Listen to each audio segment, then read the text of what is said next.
Osmanlı tarihinin en hüzünlü ve en çarpıcı hikayelerinden biri Cem Sultan'ın hayat hikayesidir. Cem Sultan, Fatih Sultan Mehmet'in en sevdiği, varisi Mülki Süleymani dediği şehzadesiydi. Bursa'da kısa bir süre saltanat sürdü, adına sikke bastırdı. Ama saltanat mücadelesini kaybedince ölümüne kadar devam edecek olan talihsizlikler başladı. Konya'dan Rodos'a, Rodos'tan Fransa ve İtalya'ya uzanan bir gurbet ve acı dolu hayat hikayesi bu. Bugün bu hikayeyi anlatmak istiyorum. Bu talihsiz hikayenin kahramanı Fatih Sultan Mehmet'in küçük oğlu Cem Sultan, 23 Aralık 1459 tarihinde Edirne Sarayı'nda doğdu. Annesi Çiçek Hatun'dur. 5 yaşına geldiğinde eğitimi için kendisine hoca tahsis edildi. 9 yaşında Kastamonu Sancakbeyliğine tayin edildi. Burada 4 sene kaldı. 1474 tarihinde büyük ağabeyi Şehzade Veliaht Mustafa'nın vefatı üzerine Karaman Beylerbeyliğine gönderildi. Burada da idari işlerin yanında eğitimine devam etti. Çevresinde Türk devlet adamlarıyla beraber Türk, Rum ve İtalyan ilim adamları da bulunuyordu. Bunlar siyaset, ilim, şiir, sadakat ve faziletleriyle tanınmış kimselerdi. 6 sene kaldığı Konya'da bu şahsiyetlerin her birinden çeşitli ilimler öğrendi. İlk şiirlerini burada yazdı. Konya hayatı onun maddi ve manevi terbiyesi yönünden çok verimli geçmişti. Burada askerlik eğitimine de devam eden Cem Sultan, ata binme ve her türlü silahı kullanma hususunda büyük maharet sahibi oldu. 1481 senesinde babası Fatih Sultan Mehmet Gebze'de vefat ettiği zaman Cem Sultan 23, ağabey Şehzade Beyazıt 34 yaşındaydı. Her iki şehzade de iyi yetişmişti. Cesur ve hareketli olan Cem Sultan daha çok seviliyordu. Fatih Sultan Mehmet de Cem Sultan'ı çok seviyordu. Bu yüzden Kanunnameyi Ali Osman'da şehzadelere yazılacak hükümlerin lakapları bahsinde varisi Mülki Süleymani, oğlum Cem diye yazdırmıştı. Yeniçeriler vasıtasıyla daha önce haber verilen Şehzade Beyazıt İstanbul'a gelerek tahta geçti. Cem Sultan aradan çok geçmeden durumu öğrendi. Kendisini teşvik eden bazı ileri gelenlerin tavsiyeleriyle saltanat iddiasında bulundu. Asker toplayarak Bursa üzerine yürüdü. Karşısına çıkan kuvvetleri mağlup ederek Bursa'ya girdi. Burada kendisini sultan ilan ederek adına para bastırdı, hutbe okuttu ve kısa bir müddet saltanat sürdü. Etrafında önemli bir kuvvet toplayan Cem Sultan, mücadelesine devam etmekte kararlıydı. Cem Sultan Osmanlı ordusuyla 20 Haziran 1481 günü Yenişehir Ovası'nda karşılaştı. Gedik Ahmet Paşa'nın Sultan Beyazıt tarafına geçmesiyle Cem Sultan savaş meydanını terk ederek Konya'ya çekildi. Konya'da 3 gün kalabilen Cem Sultan, annesini, hanımını ve çocuklarını yanına alarak Mısır'a gitti. Kahire'ye girişinde Memlük Sultanı Kayıtbay tarafından merasimle karşılandı. Burada hac ibadetini yerine getirdi. Cem Sultan, halkın Sultan Beyazıt'tan yüz çevirdiği, kendisini beklediği yönünde mektuplar almaya başladı. Bu mektuplardan dolayı yeniden ümitlendi. Konya ve Ankara'ya harekatlar yaptı ama bunlar başarısızlıkla sonuçlandı. Kendisini takip eden Sultan II. Beyazıt'la yeniden müzakerelerde bulundu. Fakat bu müzakerelerde sonuçsuz kaldı.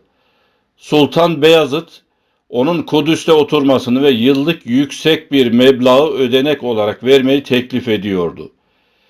Cem Sultan ise Osmanlı topraklarında hakim olacağı bir bölgenin kendisine verilmesinde ısrarcıydı. Karamanoğlu Kasım Bey'in teşvikiyle Rumeli'ye gitmek için Rodos şövalyelerine müracaat etmeye karar verdi. 29 Temmuz 1482 tarihinde Rodos'a geldi. Burada talihsiz şehzade için sonu ölümle bitecek olan acı hayat, esaret yılları başlıyordu. Cem Sultan Rodos'ta bir aydan fazla bir süre kaldı. Daha sonra Fransa'ya gönderilmek üzere beraberindeki 300 kişiyle yola çıkarıldı. Yolculuk sıkıntılı geçti ve nihayet Fransa'nın Nice şehrine vardı. Cem Sultan'ın Avrupa'ya gitmesi ve Hristiyanların eline geçmesi Sultan II. Beyazıt'ı çok zor durumda bıraktı. Sultan Beyazıt 7 Aralık 1482 tarihinde şövalyelerle bir anlaşma yaptı. Bu anlaşmaya göre kardeşinin masraflarına karşılık her sene 45.000 duka altın ödeyecekti. Bu sırada Cem Sultan milletler arası önemli bir mesele haline geldi. Papa, Fransa, Napoli ve Macaristan kralları, Memlük Sultanı, Cem Sultan'ı ele geçirmeye çalışıyorlardı. Avrupa devletleri Cem Sultan'ı ele geçirmek için birbirleriyle savaşacak derecede ileri gittiler. Sultan Beyazıt Han kardeşinin Papa'ya teslim edilmesini istemiyordu. Çünkü şimdiye kadar bütün Haçlı seferleri daima Papa'nın teşebbüsüyle olmuştu. 1488 senesi sonlarında Fransa Kralı 8. Charles'e kardeşini hiçbir siyasi teşebbüse alet etmeden muhafaza ettiği takdirde yıllık 50.000 duka altın ödemeyi teklif etti. Kral bu teklifi kabul etmek istedi. Fakat şövalyeler 5 Ekim 1488'de şehzadeyi teslim etmek için Papa ile anlaştılar. Cem Sultan ve beraberindekiler Mart 1489'da Roma'ya vardı. Papa 8. Innokent, Cem Sultan'ı Vatikan Sarayı'nın kabul salonunda merasimle karşıladı. Protokol görevlileri Cem Sultan'ın Papa huzurunda biraz olsun eğilmesini istediler. Cem Sultan bu isteği ölümü pahasına reddetti ve Papa'nın huzurunda eğilmedi. Papa da şehzadenin boynuna sarılarak onu kucaklayıp öptü. Şehzadeye sarayın en geniş dairelerinden birini tahsis etti. Durumu öğrenen Sultan II. Beyazıt Han bir elçiyle kardeşinin masrafları için 40.000 altın gönderdi. 1492 senesi Ağustos ayında Papa Innokent'in ölümüyle yerine 6. Alexander geçti. Papa Alexander 300.000 altın verildiği takdirde Cem Sultan'ı öldürebileceğini bildirdi. Beyazıt Han bu teklifi kabul etmedi. Bu durumu öğrenen Fransa Kralı 8. Charles İtalya'ya girdi ve Roma'yı kuşattı. Papa Fransa Kralı'nın isteği üzerine Cem Sultan'ı teslim etmek zorunda kaldı. Fransa Kralı Cem Sultan ve beraberindekileri alarak Fransa'ya götürmek için 1495 senesi başlarında yola çıktı. Bir müddet sonra Cem Sultan yolda rahatsızlandı. Hastalığı giderek fazlalaştı. Ata binecek durumu kalmamıştı. Sedye ile taşınıyordu. Nihayet 25 Şubat 1495 tarihinde çarşamba sabahı şehadet getirerek 35 yaşında ruhunu teslim etti. Cem Sultan'ın hastalık veya zehirlenme neticesinde öldüğüne dair çeşitli rivayetler vardır. Osmanlı kaynakları genellikle Papa tarafından gönderilen bir berberin zehirli usturayla şehzadeyi tıraş ettiğini ve ölümüne sebep olduğunu bildirmişlerdir. Batılı kaynaklarsa kullandığı şekere beyaz bir toz karıştırıldığını iddia etmişlerdir.